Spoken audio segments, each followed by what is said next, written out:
तर मित्रांनो, तुम्ही जर कोथिंबीर करत असाल तर हा व्हिडिओ खास तुमच्यासाठी आहे।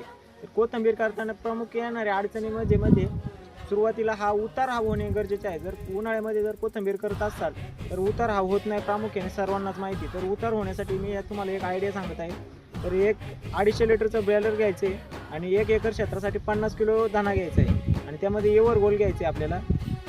धान्याचं बी हे आपल्याला आदल्या दिवशी, ज्या दिवशी पेरणी करायची त्याच्या अगोदरच्या दिवशी हे बियाणे आपल्याला पाण्यामध्ये बुडून भिजू घालायचे आणि त्यामध्ये एवर गोल टाकायचे।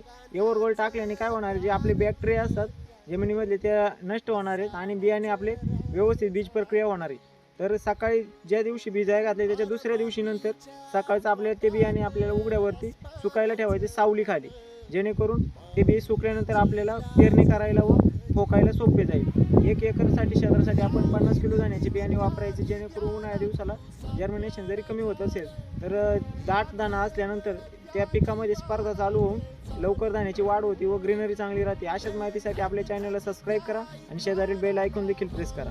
धन्यवाद।